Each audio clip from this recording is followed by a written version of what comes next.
It's another edition of the UTPA Men's Basketball Show. My name's Jonah Goldberg, and this is the head coach of the UTPA Bronx, Dan Hipsher. Bronx, short week this past week. They only had to play one game. They went up to New Mexico State, a team that has been classified as the class of the league. And the Bronx, coach, your team put quite a scare into them. Yeah, we did. We had a really bad first half offensively.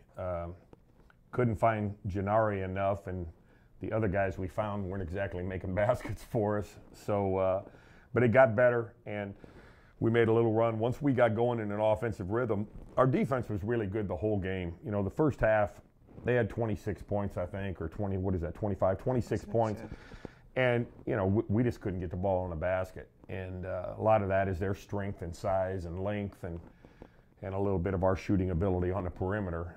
They're playing a huge zone a la Syracuse, you know, 6'8", 6'9", 6'10" across the back line.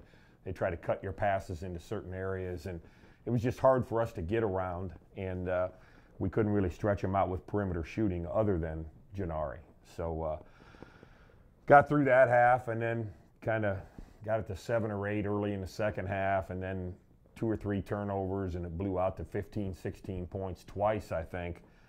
And then we got going, and we became pretty efficient and made a run at them that had them really nervous down the stretch. So like they were fumbling the ball out top and a little bit tight, but we couldn't quite take advantage of a couple possessions where we needed a bucket.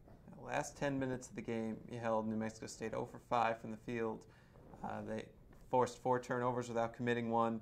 Hit 8 of your 18 shots, 2 of 6 from behind the arc, while outscoring the Aggies 20-9. Yeah, it was a great run for us, and unfortunately, you know, it's part of that where some of those possessions in the first half catch up to you, and some of the possessions in the second half catch up to you. Just you think of a couple silly turnovers or a missed putback or 3 or 4 missed wide open shots, and you know, we just didn't get anything out of anybody. Shaq was. Boga, I think, was 1 for 6 or 1 for 7 at halftime, then came out the second half and went, you know, 6 for 10, 6 for 11, something like that. Gave us a spark, but other than that, it was Janari, and that was it. So Hines had probably 10 good looks, to be honest.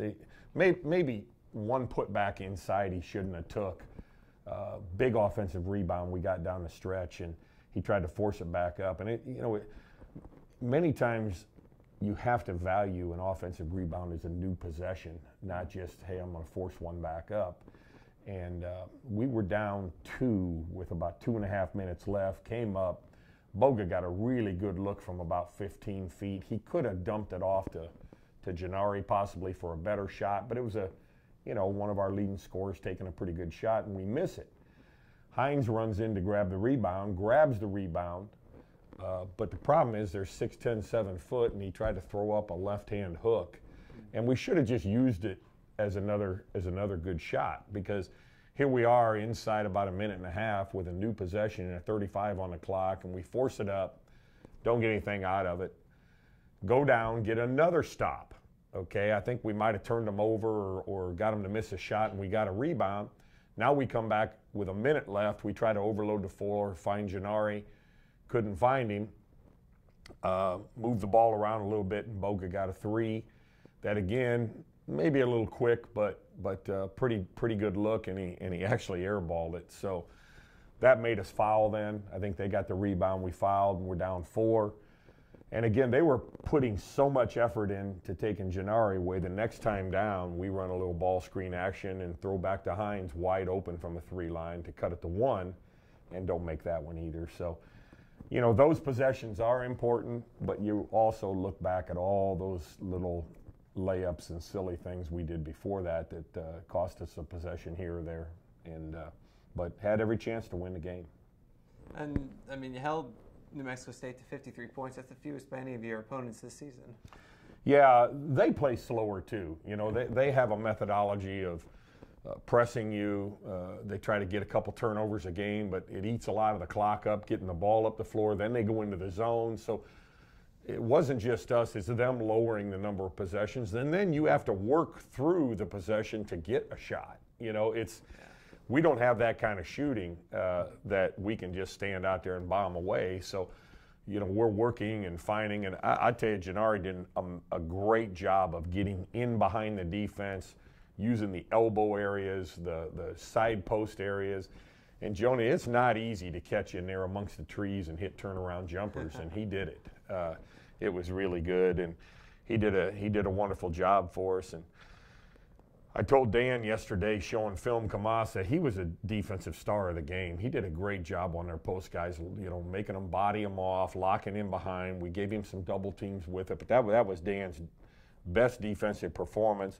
Unfortunately, he was 2 for 8 from the field on, again, 5 or 6 shots that he can make on misses. So, of course, their length bothers you, but he hurried a couple. And you know, Jonah, hindsight's 20/20, but you always look at it. Just say Dan had an average day, and 3 for 8 is not great, okay?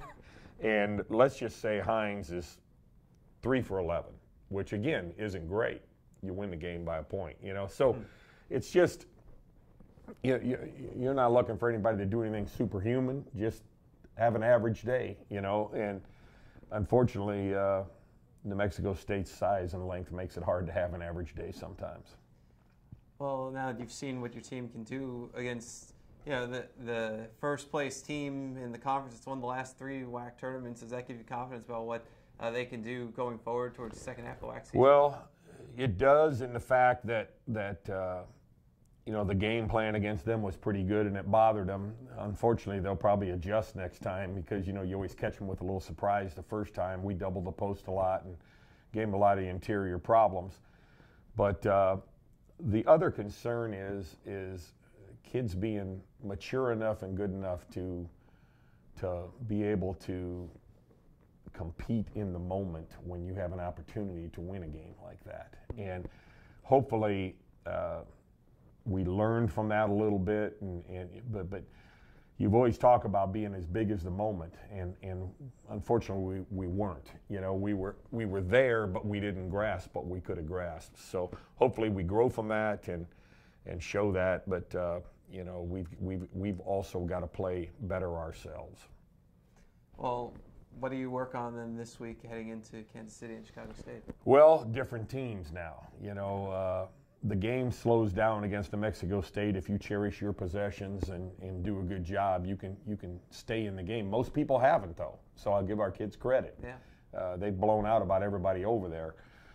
But this week now it changes back to those 4-out type teams. You know, New Mexico State, you had to defend the lane, and we packed it in and did a pretty good job.